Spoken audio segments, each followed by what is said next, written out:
बिस्मिल्लाहिर्रहमानिर्रहीम। Dear students, अस्सलाम वालेकुम। आज हम अपना नेक्स्ट लेवल पढ़ेंगे, यानी जो हमारा मेन टॉपिक क्या था, बायोलॉजिकल ऑर्गेनाइजेशन या फिर लेवल ऑफ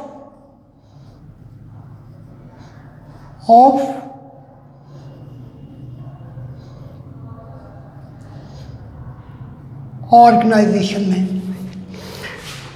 अगला जो हमारा लेवल है, बल्कि आप यूं कहो कि दो लेवल है, organ level and organ system level. Organ level and organ system level, यानी ऑर्गन लेवल और दूसरा क्या हो गया, ऑर्गन सिस्टम लेवल, क्योंकि एंड आ गया यहाँ पर। एंड ऑर्गन लेवल अलग है, ऑर्गन सिस्टम लेवल अलग है, ये इकट्ठा नहीं है। ऑर्गन लेवल अलग है, ऑर्गन सिस्टम लेवल अलग है। तो पहला शॉर्ट क्वेश्चन क्या आएगा, व्हाट इज ऑर्गन। ऑर्गन क्या होता है। इन मल्टी सेलुलर ऑर्गेनिज्म में मोर than one type of tissue, एक से ज़्यादा टाइप के टिश्यू, एक से ज़्यादा टाइप के टिश्यू। फॉर एग्जांपल देखता हूँ, यहाँ पर ज़रा फोकस कीजिएगा, ये एक टाइप के टिश्यू हैं, ये एक टाइप के टिश्यू, और ये हो गए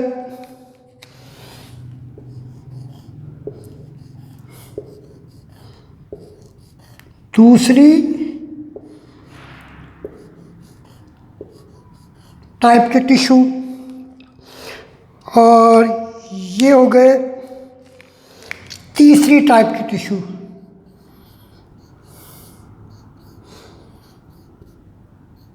आपको समझाने के लिए मैं ऐसा कर रहा हूँ। कितनी टाइप के टिश्यू हो गए, 1 2 3, यानी थ्री टाइप ऑफ टिश्यू हैं, तीन तरह के टिश्यू हैं, तीन तरह के टिश्यू हैं। ये मोर देन वन टाइप ऑफ, एक से ज़्यादा टाइप के, हैविंग रिलेटेड फंक्शन, जो उनका मुतल्लिका काम है, आर ऑर्गेनाइज्ड, ये आपस में इकट्ठे हो गए, ऑर्गेनाइज तरतीब में आ गए या इकट्ठे हो गए, आपस में इकट्ठे हो गए। एंड मेक अ यूनिट, और एक यूनिट बन गया, एक यूनिट, ये एक यूनिट बन गया, ये एक यूनिट बन गया। अब ये यूनिट क्या कहलाएगा, ये यूनिट अल्टीमेटली ये ऑर्गन कहलाएगा। सादा अल्फाज में समझाया मैंने इसको।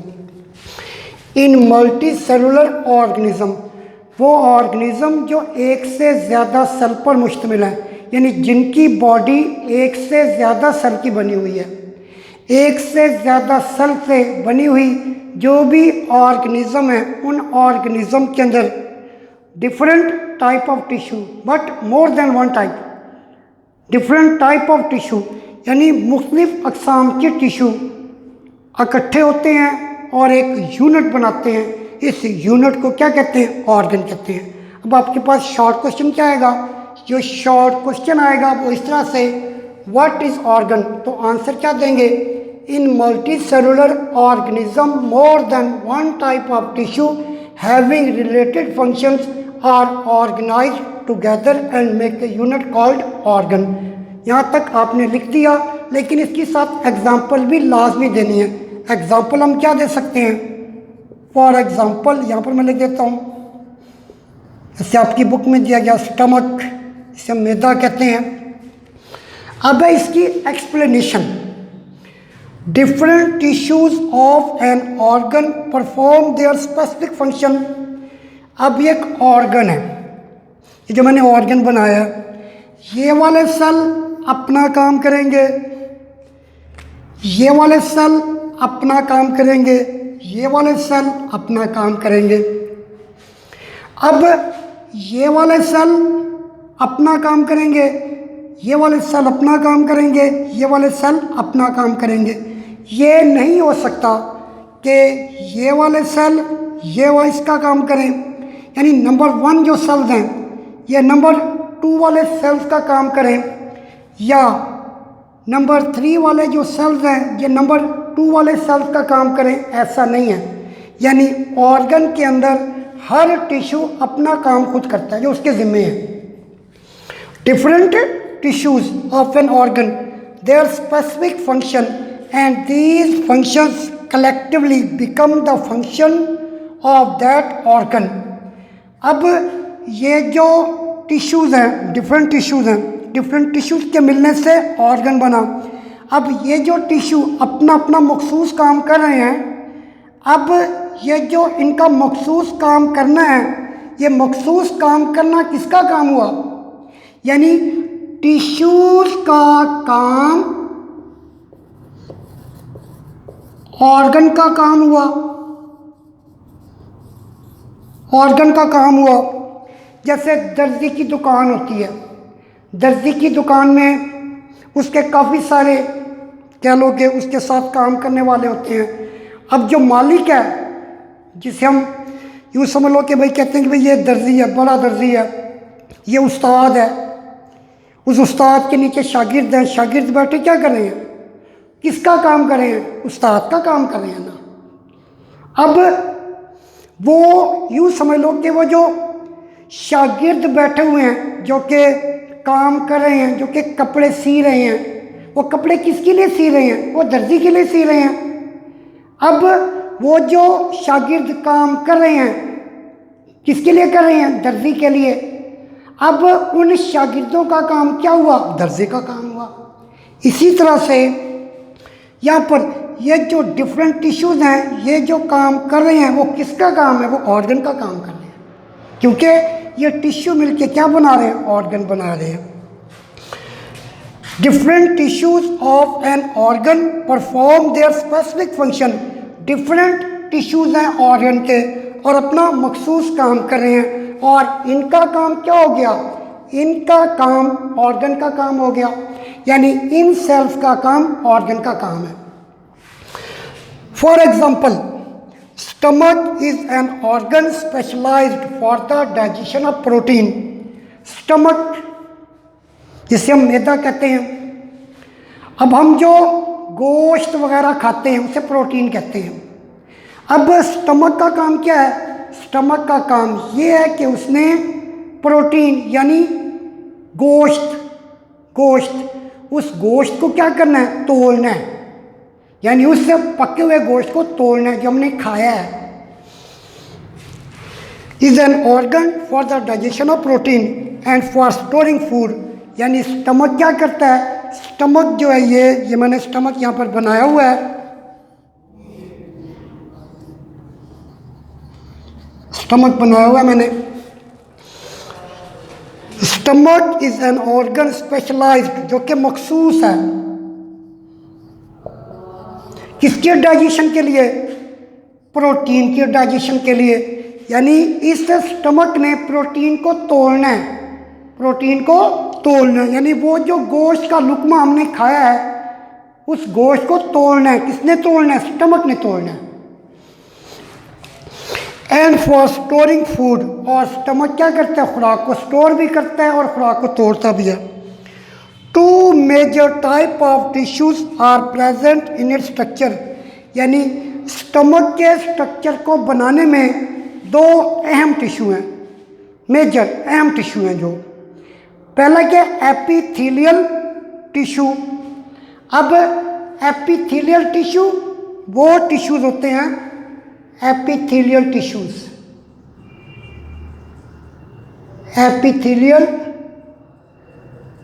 tissues. Such tissues which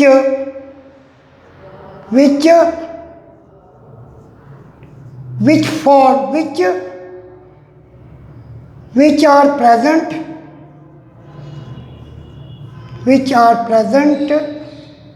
या which आसान कर दो, which form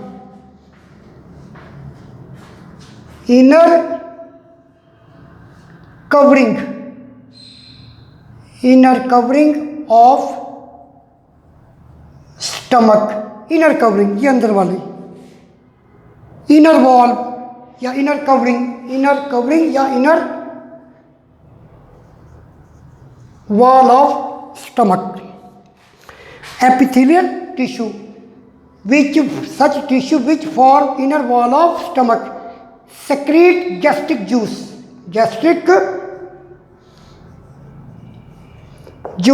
for the digestion of protein. यानी ये क्या है, ये आप यूँ समझ लो कि अंदर वाली दीवार है जिसमें ये एपिथेलियल टिश्यू है, ये एपिथेलियल टिश्यू, ये एपिथेलियल टिश्यू जो ब्लैक कलर में, ये मैं इसे दोबारा बना रहा हूँ, ये एपिथेलियल टिश्यू है। ये ग्लैंडुलर टिश्यू है। ग्लैंडुलर टिश्यू वो होते हैं या वो होता है जो कि कुछ सेक्रीट करे, हार्मोन सेक्रीट करे, एंजाइम सेक्रीट करे, या कुछ ना कोई चीज़ सेक्रीट करे। अब ये ग्लैंडुलर है, ग्लैंडुलर टिश्यूज़ हैं। अब gastric juice for the digestion of protein, यानी ये जो एपिथेलियल टिश्यू हैं या ग्लैंडुलर टिश्यूज़ हैं, ये क्या करते हैं, ये गैस्ट्रिक जूस सेक्रीट करते हैं ताकि प्रोटीन को तोड़ा जा सके, अब इसको मज़ीद ज़रा देखते हैं। यहाँ पर इसको थोड़ा सा मज़ीद देखते हैं। ये जो गैस्ट्रिक जूस है, गैस्ट्रिक जूस को सेक्रेट करने वाले जो सेल्स हैं यानी जो टिश्यूज़ हैं, मैंने यहाँ पर बनाया हुआ है। गैस्ट्रिक जूस को सेक्रेट करने वाले जो टिश्यूज़ हैं या जो सेल्स हैं, यहाँ पर ये म्यूकस सेल, ये रेड कलर में ऑक्जेंटिक सेल, ये ज़ाइमोजिन सेल, ये क्या है, ये एपिथेलियल ग्लैंडुलर टिश्यूज़ हैं। अब ये जो म्यूकस सेल है, इसने म्यूकस सेक्रेट करनी है, लेसदार मवाद होता है। ऑक्जेंटिक सेल इसने HCl खारिज करना होता है, और ज़ाइमोजिन सेल इन्होंने पेप्सिनोजिन ये एंजाइम है जो कि इनएक्टिव है। अब हम क्या कह सकते हैं, अब हम कह सकते हैं कि जो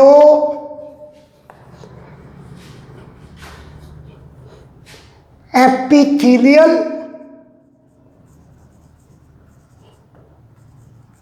ग्लैंडुलर सेल्स या टिश्यू में क्या गया, अब टिश्यूज में क्या गया, अब ज़ाइमोजिन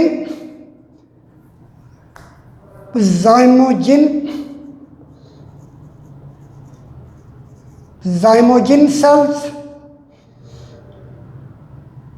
plus mucus cell plus oxyntic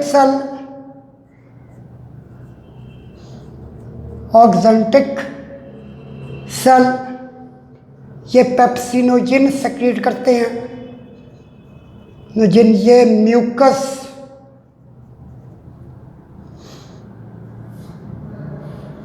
ये म्यूकस और ये HCl। अब पेप्सिनोजिन, म्यूकस और HCl क्या कहलाएगा, इसे हम कहते हैं गैस्ट्रिक जूस। आगे बेटे बात समझ। अब दूसरे कौन से, muscular tissue perform contraction of stomach wall. ये जो ब्लू कलर में टिश्यू नज़र आ रहे हैं, ये मस्कुलर टिश्यू क्या करते हैं, या मस्कुलर टिश्यू क्या करता है, मस्कुलर टिश्यू जो है ये कॉन्ट्रैक्ट होता है, कॉन्ट्रैक्शन, सिकुड़ते हैं, एक दूसरे के साथ अटैच होते हैं, यानी ये वाले मस्कुलर टिश्यू और ये वाले मस्कुलर टिश्यू कॉन्ट्रैक्ट होते हैं, सिकुड़ते हैं। फॉर ग्राइंडिंग ऑफ फूड, ताकि खुराक को पीसा जा सके। And moving food to posterior end, stomach के अंदर ये वाला जो हिस्सा है इसको एंटीरियर रीजन कहा जाता है या एंटीरियर एंड कह लो, इसे कार्डिक रीजन भी कहते हैं। ये वाला जो हिस्सा है इसे पोस्टीरियर पोर्शन कहते हैं या पेलोरिक रीजन कहते हैं। आगे यहाँ से फिर ड्यूडिनम है, स्मॉल इंटेस्टाइन का फर्स्ट पार्ट। अब ये जो ग्लैंडुलर एपिथेलियल टिश्यूज़ हैं ये क्या निकालेंगे, गैस्ट्रिक जूस, ताकि खुराक डाइजेस्ट हो सके। मस्कुलर टिश्यू क्या करेंगे, ये कॉन्ट्रैक्ट होंगे, कॉन्ट्रैक्ट होने से क्या होगा, खुराक और ज़्यादा पिसेगी और ज़्यादा बारीक होगी, ताकि खुराक आसानी से पोस्टीरियर पोर्शन में चली जाए, यानी कि पेलोरिक रीजन में आ जाए। Grinding and food to posterior end, so two tissue perform their specific function. अब दो टिश्यू हैं, एक मस्कुलर टिश्यू है, एक ग्लैंडुलर एपिथेलियल टिश्यू है। दो टिश्यू अपना स्पेसिफिक काम कर रहे हैं। जो एपिथेलियल ग्लैंडुलर टिश्यू है वो गैस्ट्रिक जूस निकाल रहा है और जो मस्कुलर टिश्यू है वो कॉन्ट्रैक्ट और रिलैक्स हो रहा है। कॉन्ट्रैक्शन और रिलैक्सेशन से खुराक ग्राइंड हो रही है और ग्लैंडुलर एपिथेलियल टिश्यू वो गैस्ट्रिक जूस निकाल रहे हैं या निकाल रहा है ताकि खुराक डाइजेस्ट हो सके। अब खुराक का पिसना और खुराक का टूटना, खुराक की ब्रेकडाउन, फूड की ब्रेकडाउन, ये काम क्या कहलाएगा, अल्टीमेटली ये स्टमक का काम कहलाएगा। अब स्टमक का काम करने वाले कौन से टिश्यू हो गए, स्टमक का काम करने वाले जो हमारी बुक में है, जो आपकी बुक में है वो दो हो गए, यानी मस्कुलर और दूसरे कौन से हो गए, ग्लैंडुलर एपिथेलियल टिश्यू हो गए। अब यहाँ पर जो शॉर्ट क्वेश्चन है, शॉर्ट क्वेश्चन क्या आएगा, name the two major tissue of stomach. Name the two major tissue of stomach, यानी स्टमक के कोई दो मेजर टिश्यू का नाम बताना है। जो आपकी बुक में दो का ही जिक्र है, ग्लैंडुलर एपिथेलियल और फिर मस्कुलर टिश्यू। और फिर शॉर्ट क्वेश्चन क्या आ सकता है, right function of glandular epithelial tissue, ये शॉर्ट क्वेश्चन आ सकता है। या फिर शॉर्ट क्वेश्चन दूसरा क्या आ सकता है, right function of muscular tissue of stomach, ये शॉर्ट क्वेश्चन आ सकते हैं। यहाँ पर मैं दोबारा बात दोहराता हूँ कि जो स्टमक है, स्टमक के अंदर दो मेजर टिश्यू हैं, मस्कुलर टिश्यू जो कि ब्लू कलर में है और ग्लैंडुलर एपिथेलियल टिश्यू जो कि रेड ब्लैक कलर में है, ब्लैक कलर की जो बने हुए हैं। अब ये जो एपिथेलियल ग्लैंडुलर टिश्यू हैं, एपिथेलियल ग्लैंडुलर टिश्यू में कौन कौन से सेल्स हैं, म्यूकस सेल्स हैं, ज़ाइमोजिन सेल्स हैं। टिश्यूज़ की बात मैंने की है, mucus cell, zymogen cell, oxyntic cell.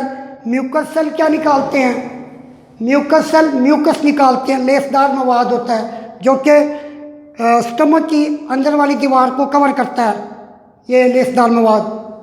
HCl और पेप्सिनोजिन। अब पेप्सिनोजिन ज़ाइमोजिन सेल निकालते हैं, म्यूकस सेल म्यूकस निकालते हैं, ऑक्जेंट्रिक सेल HCl निकालते हैं।